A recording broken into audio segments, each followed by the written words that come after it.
We're hopping right into Champions League. We're getting ready for a Go Rogue versus Vodafone Giants. Here, if Vodafone Giants win, they are locked to get out and go into the knockout stage. So they want to be able to take this victory. A Go Rogue do not want to fall to that, because then their fate lies in the hands of DK on whether or not they're going to be able to beat LDLC. Yeah, which, you know, if you've seen the rest of the tournament, is not the expected result. So for both these teams, it feels like this game almost, you know, has their playoff life hanging in the balance here. Exactly. So let's get into the draft, see what these teams have going on here. We just saw Rogue pulling out, you know, the Corki in the mid lane, go for that huge team fight with Zanzar's Gragas as well. So now they're going to be on the blue side, and I'm curious to see how it switches things up for them here. They're already removing the Thresh, which was a big pick for them. And this is what they're trying to see, what they can get for themselves as well, because they want to be able to lock some of the stuff in pretty early. They want to be able to also take away some of the power that Vodafone Giants have been able to have. Arid, though, has played a lot of these things that try to peel for Attila and try to make it so that Attila can stay alive as long as possible. The Senna being banned, I'm not too surprised, because that is another strategy that Vodafone Giants have been going for pretty consistently that keeps them safe in that bot lane. The other thing we've seen is some like backline divey mid lane mages for Pretty. You saw the Akali earlier today. We've seen the Kassadin as well be a big one for him too. So I'm curious what happens there, how late into the draft Vodafone Giants want to save that counter pick, if that is going to be all the way down towards a 5th pick for them. But the Aphelios is going to be the immediate and obvious first lock-in choice for the side of Rogue. And I personally like to see that paired with something like the Nautilus, not necessarily like the safe, cowardly Tahm Kench that we see from time to time. Get that out of my rift and give me some of that nutty boy. Well, this is where I wonder if Vodafone almost tried to force a Tahm Kench coming in from Mystique. Say, you know, play something a little bit safer, something that is a little bit more reliable for sure in the lane, but not necessarily something that's going to work well against something like a Kalista. Say they go for Kalista Kalista and Taric, Kalista Nautilus. That could be something that could go very aggressive against the Aphelios. I like the Kalista Taric a lot right here. Obviously, it's going to show your hand a lot in terms of like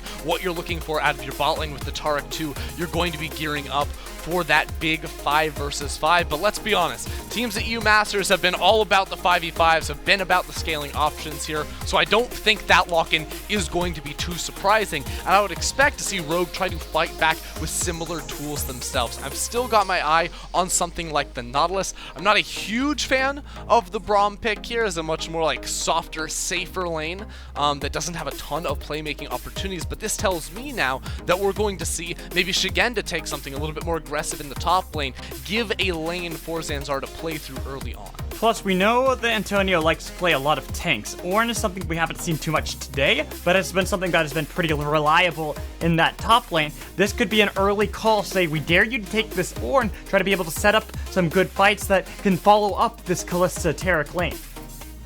Okay, so the Syndra's interesting here. I was actually looking at the Corki and I thought, hey, that's like a pretty good blind pick right here. It's not super hard countered by something like the Taric ult either, because of course it's like consistent DPS. You can sort of wait him out with some cooldowns jumping away. Instead, it will be the Syndra, however, so some more plays around this middle lane, perhaps. And of course, Taric ult not going to be super effective against Syndra either. It's not like he can instantly react with that one and soak up an entire unleashed power. So Syndra will have some value here and can also sort of like soften a lot of the engage tools of Jarvan. When he's jumping for you, if you can stun him before he presses that R and goes unstoppable, then you're going to be able to get away no problem.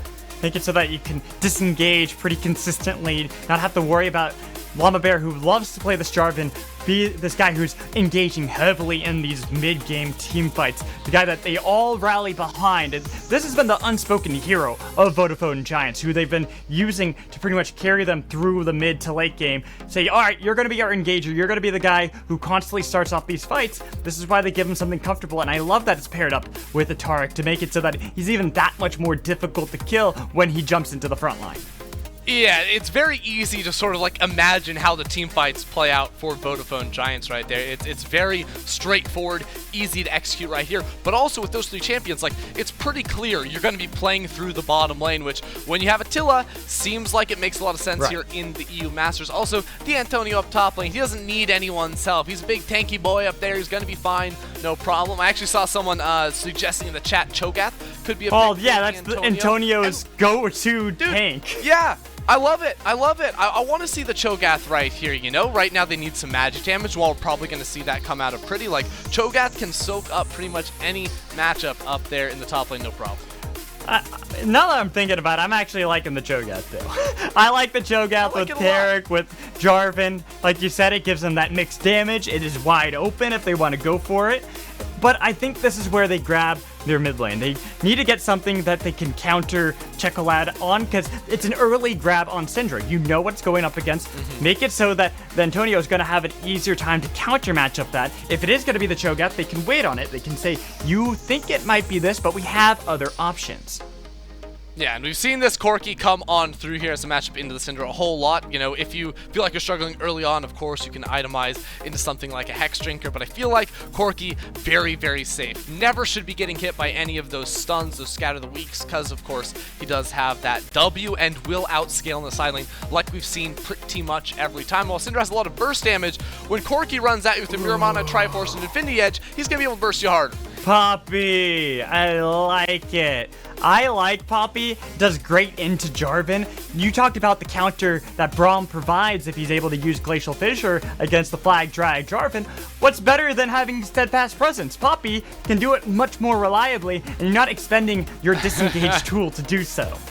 Yeah, the Poppy also going to have, like, super high value against a Kalista, keep her in place, because remember, after the changes, you're grounded after that. So, like, Kalista still can't be bounced around. That is a super hard counter pick right there. But, of course, against the Taric as well. When Taric, you know, you see the stars start falling, you know, the invulnerability is about to pop, you just dunk them out of the fight, you know, you whack them on out of there, you make that no problem, can instantly counter that one out. So I'm a huge fan of that Poppy lock in here for Zanzarah. And there's your Cho'Gath that you were wanting to see out of Antonio, getting his prize champion, the one that he's well known for and has played so many times, getting to play that against Shugenda's Akali.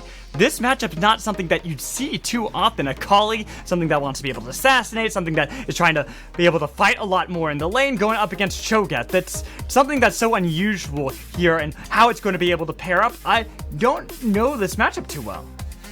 Well, I think it depends, like, if it is going to be a tank Cho'Gath for the Antonio, which is maybe a little bit expected here. Like, I think he just soaks up this lane and nothing's really going to happen. If it's the AP option, though, that, you know, we've seen Wunder play, and I personally am a huge fan of, where you go for the Glacial Augment and double slow items, then I actually think Cho'Gath can have kill pressure on this Akali if he plays the lane matchup right. Q could do so much damage for him, so I'll see what option he goes for based on his rune selection early on, but my expectation is that top lane is not the focus of this game, but rather is going to be that bottom lane around Attila on the Kalista next to the Taric. And that's what Vodafone Giants have been doing to be able to get them success. They did it over in Superliga Orange. They played around Attila. Let him and Pretty be the ones who get all the limelight. They're the ones in the spotlight. While the Antonio, Llama Bear, they're put onto the tank duty, but they seem so happy doing that. That is how they have been playing so many times, and I completely agree with you, Ender. We are going to be focusing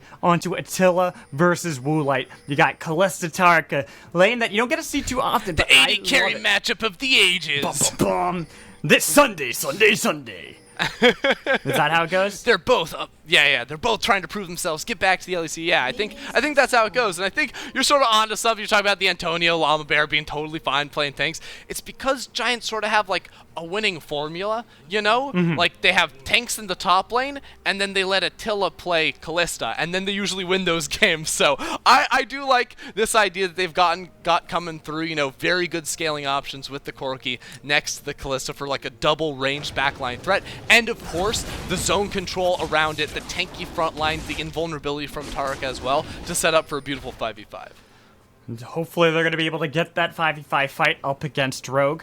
They want to be able to utilize that, of course. I do want to go over to the side of Rogue, and this Poppy jungle having Predator for Zanzarah is something that I personally love. You talk about having the backline that you rely on so heavily. Well, what's going to be able to stop Kalista better than Poppy? Yeah, well, not much of anything, because Poppy's just going to remove Kallista's front line from the fight and then jump onto her, and then it's going to be really, really tough. But check this out. Llama Bear even looking for a level 2 play with Checolate playing so aggro, but Pretty is still level 1, so not a lot to follow up with. Still gets Flash. Getting flashed early onto Syndra is going to be nice. Well, you are right. Pretty, unfortunately, was just sitting there standing Pretty, saying, okay, yeah, you do all the work for me. I'm going to kind of try to get some minions and CS, please.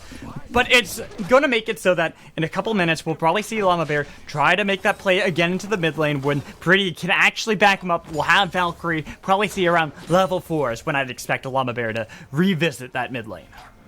Yeah, coming off a reset or something like that, I think could definitely be an option for them. And a lot of it's going to have to do with the state of the lane as well. You can see with the lane sort of locked towards Pretty's side of the lane.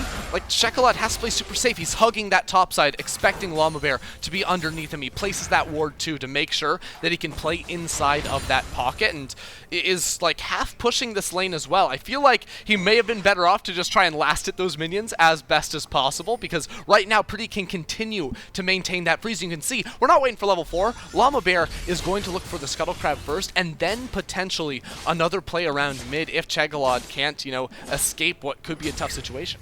It does seem that Chocolate's backing out, waiting, seeing what they can get. He'll be fine too because of that ward. Yeah, exactly. I was about to say, unfortunately, Llama Bear spotted out by the ward, doesn't even get the Scryer's Bloom to pop it, so he's completely known where he is. The bot lane saying, okay, he's probably around here. This allows Zanzara to be able to go for the top lane, Scuttle Crab, push out, respectively, even get the easy back for Checolate and Zanzara with that lane being frozen mid, so they're never really punished for it. Well, here's the thing. I think bot lane's going to get really bad for Woolite and Mystiques in just a second because they didn't full push that wave right there. And now Attila and Erdo can set up a freeze with Llama Bear right behind this bot side. So as long as he doesn't reveal himself right here, which Mystiques is going to find him, they could have created a lot of pressure. But now, of course, because Zanzar was already on the move towards the bottom lane, obviously getting the call, understanding that that bot wave was going to be in a tough position, he is forced away. They know he hasn't taken a recall, so Zanzara can move straight into this bottom lane, give over the pressure. He doesn't care that he's on a ward. He just wants to show himself so that Woolite and Mystiques can bounce that wave fully into the tower. He's even going into the jungle to put a little bit of pressure onto Llama Bear that way. I'd expect to see Llama Bear not even bother trying to keep this control on the bottom half of the map. One, he has nothing really to be able to fight around, but two, there's just nothing for him to be able to do. I think it's time to dive, right? Checolate just got the push in mid lane, and remember, Zanzara hard counters Attila. He throws up the W, and there's nothing this Kalista can do. Flash as well, steadfast presence to be able to block him, pull him back towards the turret. They're going to easily be able to get first blood on Attila. Strike fast, but here comes Llama Bear getting the knock up on the Mystiques. So many people are here, but look at the damage that comes in from Rogue, forcing them back underneath the turret. Llama Bear going to be the next casualty in the fight. Woolite getting pumped up with gold. Rogue just smashed them down there in the bottom lane. Woolite picking 2 kills in that exchange, and you can see how brutal this Poppy pick can be up against the Kalista. There's just nothing they can do other than realize this is a possibility. It felt like Giants knew something was happening because their jungler was on the way down. Attila tries to go for the early flash, which I respect. There's no way he gets out of that without trying to get away very, very quickly, but in the end, he's not able to buy enough time. Rogue don't take many tower shots because he moved away from that structure. So then Llama Bear, seeing a lineup of 4 people he can knock up, has no damage behind him and trades his life for absolutely nothing. I feel like that was just Llama Bear thinking, we can do this, we can fight back, but there was just nothing there to back up the damage. Like you said, they didn't have Attila. Pretty was a little bit too late on the fight. Honestly, I almost wonder if Attila had hogged the turret instead of trying to flash out of there, wait for Pretty's TP, then maybe that fight could have gone a little different, but it's what it could have showed us here. That's not how the game works. It's how you actually act in the moment. I think there was a possibility where he could flash sort of south and then maybe use the minions to continue to buy some distance and maybe move into the duo of Rogue as opposed towards Zanzara. But it's a game of, what ifs, right, for Giants now. They need to figure out how to bounce back in this game when you consider that looking at this draft, it was all about Giants, putting attention through this bottom lane, right? Kalista is a champ that's supposed to take over lanes, and from level 1 it was looking good, but I think there was a series of mistakes, right? With Llamabear's pathing, revealing himself, not finding the move in from behind him after Mystique spotted him out, and then Rogue instantly read the situation, figured out what they needed to do to set up the dive in the bottom lane with Shekelad's pressure, and that converts into so much more than 2 kills. It's constant pressure around this area of the map, and it's that Infernal Drake on top. Making Llamabear have to play on the bottom half of the map without being able to even try to feign a contest around that Infernal Dragon just shows the level of dominance that Rogue have already gotten here at only 7 minutes into the game. They are dictating where Vodafone Giants have to be on this map, and this is where we have to start asking ourselves what Llamabear can start doing in order to be able to get himself out of this sticky situation that Zanzarah is going to be able to constantly tell him where to go. Yeah, so the thing is with Giants is that there's no flashes in that bottom lane. Actually, Erdot has one up, but there's nothing on Woolite or Mystique. So if I'm Llamabear, I would love to make a move right now before the reset comes in, because once the reset happens, that's when they go back for the Herald. Flash comes in from Erdot, was able to get the double stun. Flag and Drag only knocked up Mystique's, and look at this. Even with Llamabear there, they couldn't actually fight back. It's Rogue 2v3 Wait, what just winning. happened? They didn't even try right there. It's like Llamabear and Erdot were fully committed and Attila called them off or something, because even Pretty was running down through the river right there. And yeah, like Aphelios had White Gun, which is very good at, turning around situations where you're diving into him, but why even go for the play then? Now Zanzarah gets a free Herald, and everyone, players and viewers alike, are left scratching their heads. You're not even talking about Erdot loses his flash because he got the double stun. Like you said, already having Zanzarah be able to solo out Rift Herald. Going mid lane, it's a push up from Shekelad, who completely is pushing back in Pretty and saying, you're not allowed to play this game for a while. There's nothing that Vodafone control on this Summoner's Rift.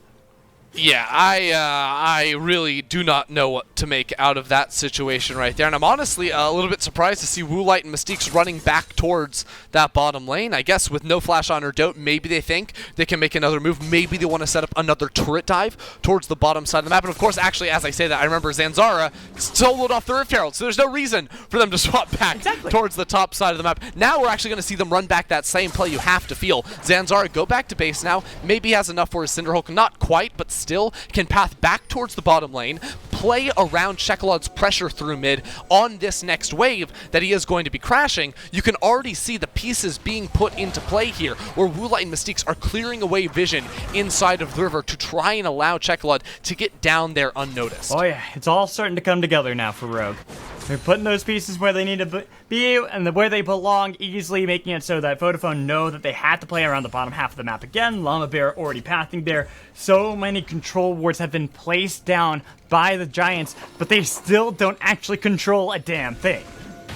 Yes, okay, so this is actually a really good move right now, because you just saw Pretty go back, pick up his package, expecting some sort of a play to happen down here. So it's clear Giants realize what's happening, but then the Antonio teleports top lane. Shigenda has TP himself. He can come down here. They can drop Rift Herald. They can make the play happen. I don't understand that teleport. The wave's not even in a bad spot. He could have just walked back into the top lane. But now I'm looking at Rogue. Can we actually make a play here in maybe 60 seconds once this package times out? They are going to be able to get the Scatter of the Weak to connect onto Pretty in mid lane. Unleash Power does a lot of damage, forcing out the package from Pretty, making it so that this Corki not going to be able to actually join in the fight as quickly as he would have liked to, which continues this control of Zanzarah. He has done this all European Masters long, where his early game has been immaculate, always telling the enemy jungler where they have to be on the map to be able to answer him. But this is where Rogue need to be able to pull the trigger properly. They've been in this position before. We remember last week, they had twice that they got the early game, but they had hiccups here and there. They got caught out. This could be what Vodafone Giants need to be able to get back into this game. Find a good pick on someone like Woolite. Yeah, Llama Bear's been sticking around bot lane for so long because this play is just so predictable, but still they can't get over here fast enough. It looks like Shigenda just teleported in the top lane as well, so neither of these top laners can join into the fight, which I feel like maybe drops the ball a little bit here for Rogue, but they still get so much gold off of the turret plates that fell down bot side. They're now going to reset that should be Infinity Edge for Woolite after he pushes out that wave, which they can then use to make sure they get this Mountain Drake uncontested. You can see where the gold is. 1,000 gold lead for Woolite over Attila.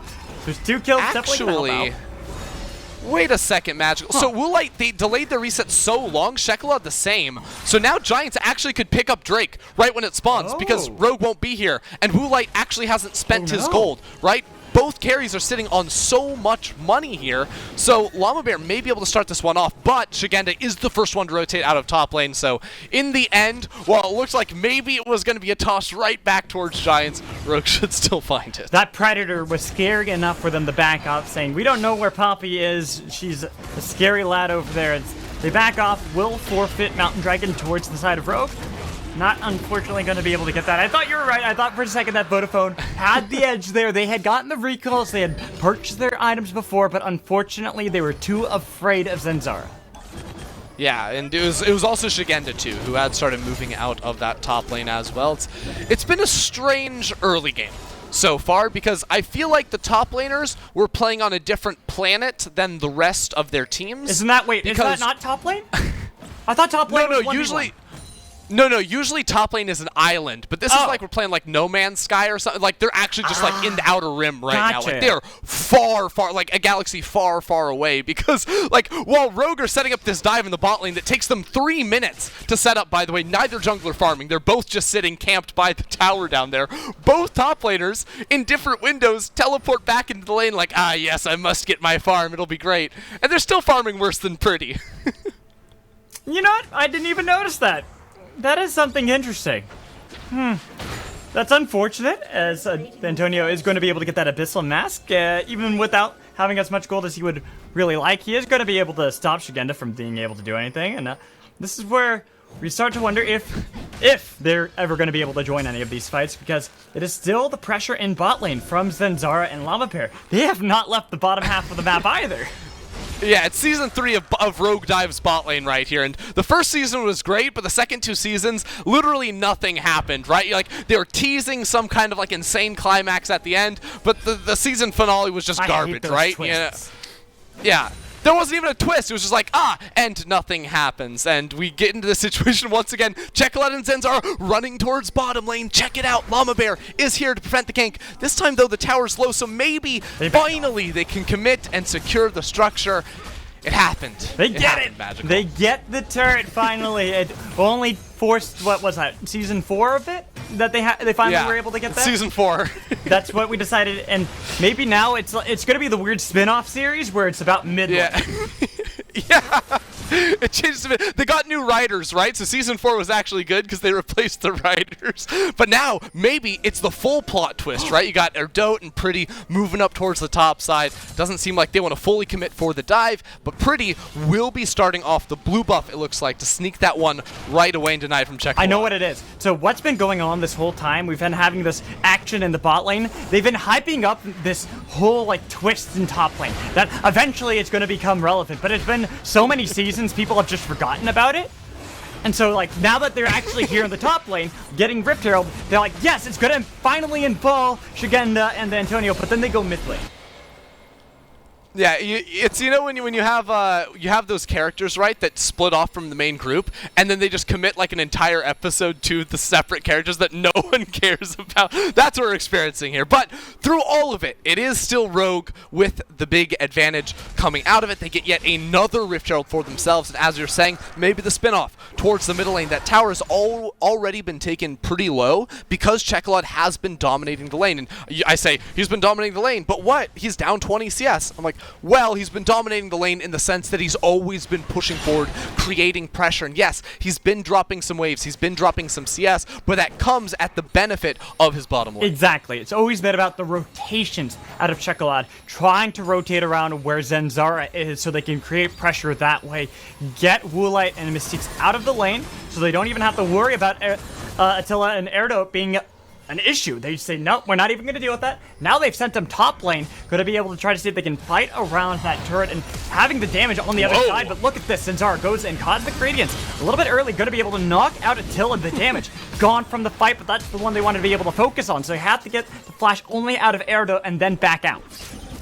Yeah, don't think that's a worthwhile trade in the end for Zenzara, but here goes Llama Bear! Great knock-up and kill immediately from the Antonio into the backline, though. Shigenda trying to see if he can take out the carries, getting pretty solo, executes them left and right! That's what you want to see from them. Antonio being the only one alive, having to flash away. But man, Shigenda, that was a great flank on that Akali.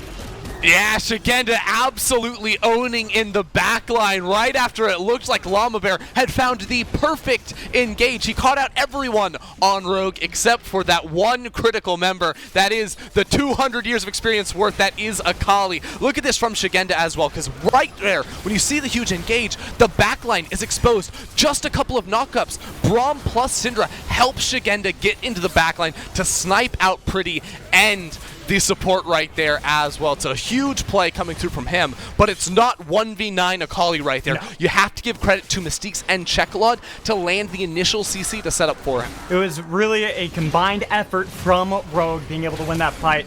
A lot of damage here in mid lane. Zenzara is going to be knocked up and stunned, forced to go golden. Off the stopwatch, knocked up by Llama Bear.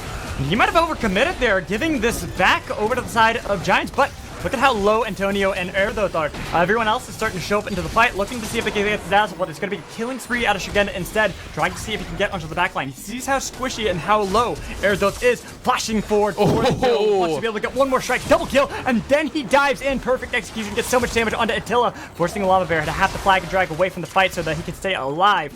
Everyone has to back out of that one, and even though Zenzara got caught out, they still trade for two. And they're just losing all over the map as well. You know, Rogue should be able to find themselves that Cloud Drake, put themselves on Soul Point. They also pushed that mid lane tower all the way in, so a lot of gold being dropped around the map, and you can see this advantage starting to balloon wide open here. You know, Giants, they came into this day undefeated 3-0, but they lost to LDLC, and now are looking like they may just lose to Rogue, but here comes Pretty for the first kill. Get a nice kill on the other side. They're trying to see if they can get Shigenda as well. That'd be shutdown gold. Gifted over to Attila, but look at the damage that comes in. He's unstoppable. It will be Pretty who shuts him down.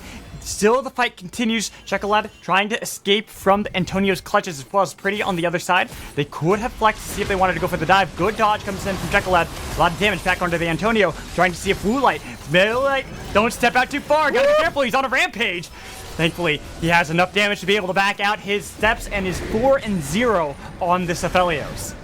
Oh man, Woolite having a good game right here, turning things around on Giants right there. And you know, as much as we joked about how useless, irrelevant, pointless top lane was at the start of this game for the first 15 minutes, Shigenda has since come in and absolutely owned in these fights, right? First it was the fight around the mid lane, then the one immediately following that as well, and it has just been an Akali show while the Antonio has been virtually unnoticed. It is so true. Shigenda has been putting on quite the show here. It has been great. He's 5-1. Unfortunately, Shutdown Gold was gifted over Corki. And this is where I want to see how Pretty is going to be able to use that gold to be able to delay this game for Vodafone Giants. They have a composition that can scale very well. Corki Kalista can get very scary as the game progresses, as well as this Cho'Gath. If he's able to get tankier and tankier, it might be that much more difficult for Shigenda and Chocolat to actually burst through him. Yeah, I mean, if he can get to that point, but it becomes so hard now as all 3 lanes from Rogue are just slamming the waves inside of the tower. All the jungle camps being lost as well, so not only is that putting Llamabear behind, but it's not just Zanzarah that should be eating those. You know, Shigenda, Chekolad should be picking those up as well, so just continue to extend their advantages. And now, with the Chakrams, you always have to be wary of this. We're only 20 minutes into the game, and it will be scouted out on top of the Baron, but Woolite always will be a menace on that objective. Have TP from Pretty. He could always join into this fight if Rogue are too ambitious. They have not peeled away from that Baron. They're still just on trying it. to see if they can get the 2 on it alone. But here's coming the jump in. A lot of damage onto Llamabear before Cosmic Radiance could even get dipped down, but they get the kill back onto Chekolad, then onto the Steaks. Taking out 2. Not going to be able to get the knockup, but it is onto Shigenda, trying to see if he can flip back into the fight. Dive away, flips out of there. Shigenda will be able to survive, but it is loss of control around the Baron for Rogue. Oh man, Erdote's coming around here. They still want to find Shigenda. He's worth a little bit of shutdown money here with Attila coming around on the flank. There's no flash for him to escape as well. He is going to be caught up under the turret. He's going to be shut down with the money padding the lines of Pretty's pocket right there. And now with Shigenda, such a major point of power on Rogue's lineup down, it is Giants back with some control in this game finally. I'm surprised that Vodafone Giants don't just immediately turn for that Baron, but Zanzarah backing now right they in can. vision to go for the Baron. Yeah, I honestly, I wonder if Llamabear wants to sprint on over here. It doesn't seem like it just yet. Remember, Giants are still down a pretty hefty sum in this game, but the start of the fight is just a huge mistake from Rogue, right? They pick off Llamabear at the beginning, but Woolite and Zanzarah stay on Baron for so long. Zanzarah being taken down very low. His ultimate did not connect against D'Antonio, so by the time they finally get over here, they're missing a huge ultimate. Zanzarah can no longer be a frontline. He's super squishy, very little HP, and that just means the death ball of Giants is going to win out against them every single time. This is what we were questioning going into this. Shigenda unfortunately tried to delay us much as possible, but this is Rogue, where they have this massive lead in the early game. They were the ones completely with a depth grasp around Summoner's Rift, have lost that control. They might have the gold lead over Vodafone Giants, but they definitely are not strangling the life out of the Giants. And the problem with this is, right, as soon as Rogue sort of loosen their grip for a moment, their comp is not the, like, Giants comp is better in the 5v5, right? On even footing. I love the options that they have, you know? And especially with the amount of gold Pretty has now on this core. He's been farming very well, has the majority of the kills for his team, has his 2 core items on this champion. He is going to be a menace the later we get. Oh, this is the problem with trying to engage onto Poppy. Steadfast Presence was beautifully used. Disengage tool already gone from Mystiques. They were able to get the slow, but Erdote, he only jumped on and was only able to get the stun. Whoa! A hammer coming in from Zanzarah. Shigenda wants to be able to get into the backline, a lot of damage onto Erdote, but look at Woolite. He is going frontline. He is not afraid of the Vodafone Giants. He is saying, I dare you to fight against me. I am way too strong for you to be able to deal with just yet. And now with the Drake spawning right now, that is going to be the soul as an option for Rogue to move back into. Erdote still very, very low, but has the Cosmic Radiance ready to go. Oh, that was a good knockback that was able to save the life of Woolite. I thought he was going to die there. All it would have taken was one Feast out of the Antonio to be able to kill the Felios. He's so squishy. Chekolad, oh man! They're going for the re-engage. They blow up the tank. The tank's gone. Shigenda sees this as an opening. He dies immediately. Ooh. They're all lined up for him to be able to get so much damage. It's the shutdowns left, right, center. Attila's gone. It is an ace, and it is clean out of a go Rogue. Rogue just absolutely annihilated Giants right there. Shigenda leading the charge and Woolite finishing off the rest of the team. They say forget the soul, forget the Baron for now. They are going straight down this middle lane looking for that inhibitor. That was a beautiful fight. Chekolad with the pick onto the Antonio, and then everyone corralled into the tight corridor of the jungle that allowed Shigenda to be able to get all that damage. We take a look at this replay. At first, it looked dire because Woolite was... Chekolad. Yeah, exactly. Yeah, but the double stun right there is so pivotal. And then Shigenda sees his opening. So many of the CC tools have been blown. He goes straight into the backline, deals so much damage, and then comes the explosion from the Infernum gun on that Aphelios for the AoE damage inside of that tight choke point. Woolite able to cut through the remaining members of Giants, and notice Rogue actually didn't take down that mid lane inhibitor. They said, forget that, we don't want to give you the free gold, the free experience every single wave. We want to get back onto this map and fight you just one more time. Last time they were trying to see if they could go for the engage on a Woolite. They already blow up Checklat, the one who was able to win the fight. It's double kill for Pretty. Woolite trying to defend. They want to be able to get that Cloud Dragon soul, but Vodafone Giants are saying, no, we'd rather have the Baron.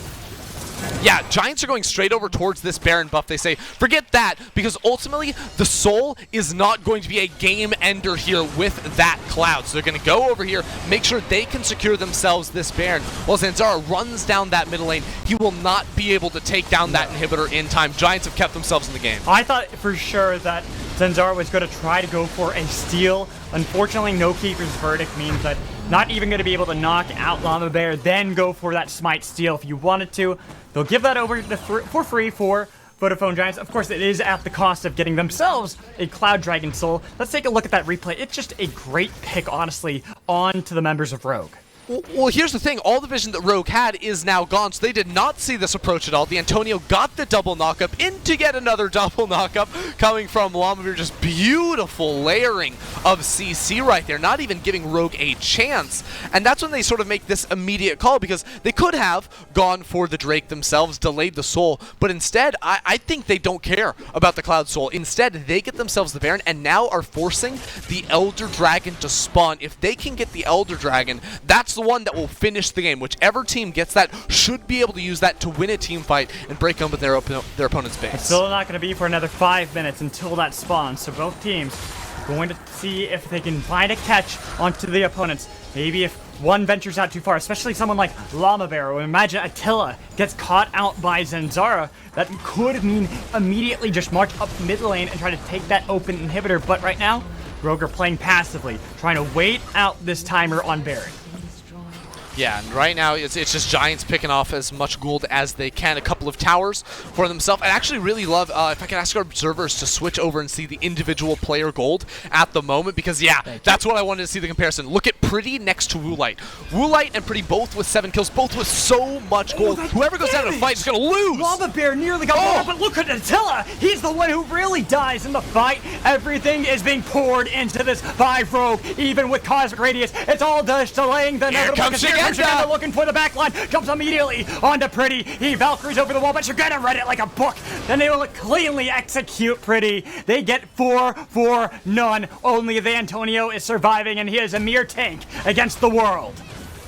Right when Giants think they can win a fight, Woolite cuts them down in their place one more time. The Antonio can't do anything but watch as he falls down. Watch as his base goes to shambles. It's 5 members of Rogue inside the base looking to take down Giants and make their way into a potential tiebreaker. They want the tiebreakers with this victory. They will guarantee we will have at least a couple of them, because there will be one between them and Giants later on.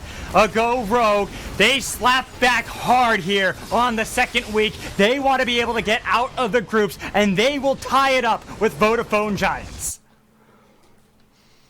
Unreal stuff coming through them from, honestly. We saw the Poppy jungle come out of nowhere here for Zanzarah, and it was all about those early bot lane dives, putting so much power, so much resources into Woolite in the bottom lane, and team fight after team fight, you have to say it paid off. It really did. It was just so good out of the side of a Go Rogue, where they were able to get Shigenda. We memed about the top lane kingdom, the top lane planet, but once he was a part of those fights, it was disastrous. Oh yeah, that first fight where he jumped in and sniped out the backline. I think he got Pretty and Erdot in the same ultimate charge right there. That was the team fight that really swung the game, because yes, for so long it had been Rogue getting these small advantages, but after that team fight, they didn't really let off the gas pedal. There was that one Baron that went over after a positioning mistake from 2 of their members, but apart from that one mistake, Rogue seemed to be in complete control throughout. So with that win, Rogue keeps their dream alive, and they force us into guaranteed tiebreakers. There will at least be a tiebreaker game between Rogue and Giants, but this may become a 3-way tie if LDLC win their next game. if LDLC win, the three-way tie will be with this group, but it will be on Sunday to decide who moves forward into the quarterfinals. If they lose, we will add a 7th game to today's schedule, and that will be between Go Rogue and Giants. Right now, we're going to toss it over a break, and when we come back, we'll have an interview waiting for you guys.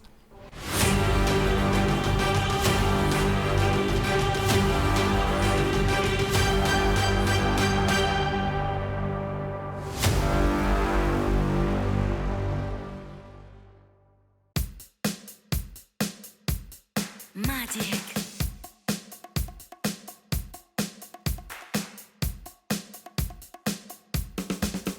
Magic.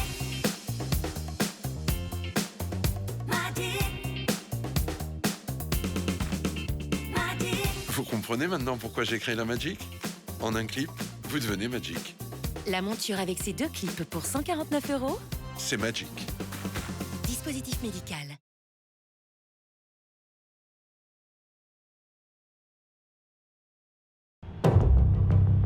This is my creed. The boots that make me faster. The items that make me stronger.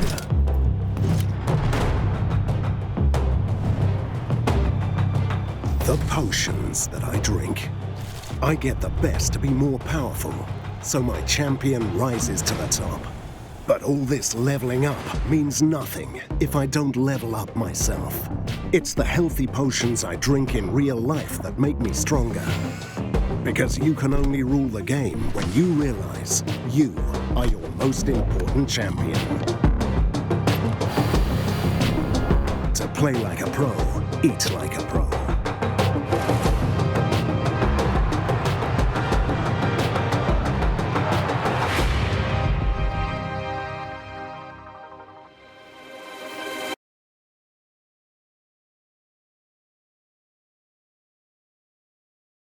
Thank you for the happiest year of my life. Thank you for the happiest year of my life. Ooh. Ooh.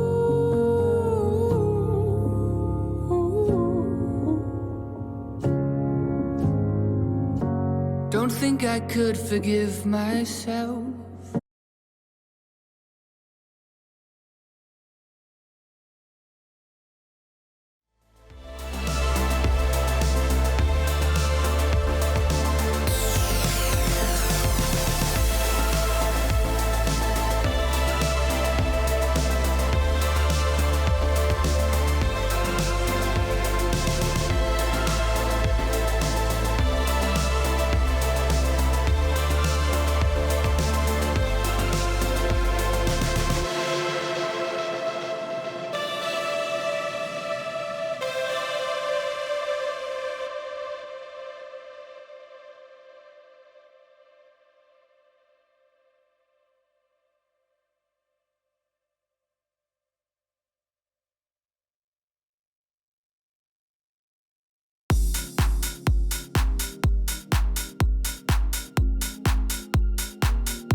Hello, welcome back into European Masters. I'm Magical, and I'm joined in by the coach of Giants. We're here with Fearless. Thank you so much for joining us here for an interview. Hello.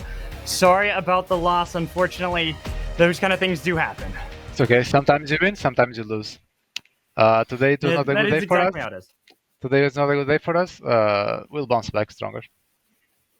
I agree with you guys. I think that you definitely have what it takes to be able to bounce back, but I want to look at how this past game was and your thoughts on what went wrong throughout it all, because honestly, I loved the draft. I just feel like it was some execution problems. So regarding the draft, I think the early game, given the picks that we had, it should not have gone the way it did. So that was a big problem for us. And then after that, I think it's kind of hard for Kalista to play the game into Poppy and Syndra. So we will just have to play with the Corki poke and play the fights very slow. But we were already kind of behind, and I still need to see it a bit closer, but we probably also messed up a bit. But the early game definitely was a problem for us. Yeah, I agree with you. That early game, unfortunately, was difficult. This is where a Go Rogue have been looking very strong. And earlier, when you did the interview, you thought it was going to be LDLC who were going to be able to win over Rogue. But honestly, with how strong they're looking right now, they look like an unstoppable force. I got to get your opinions on what you think has been going so well for them. Yeah, so basically what they did is they built a really strong team fight composition. They have really good scaling bot lane with Aphelios Braum. They picked the Syndra for mid prio, so they can just have one lane to play around. And then they just play from there. Of course, they should have lost the early on in bot side, but they didn't. So, I mean, they just had a strong team fight comp and they outperformed us there. Yeah, and that's sometimes how it is. When you're able to find those early wins and be able to take that, you're able to win the game. But now you guys are going to be put into guaranteed tiebreakers. How does it feel knowing that you will be having to fight in the tiebreakers soon? Obviously, we would rather not have to go through this, but it doesn't matter at this point. We have to go through it anyway. We'll just take what we need to from these games and fix it for the next ones.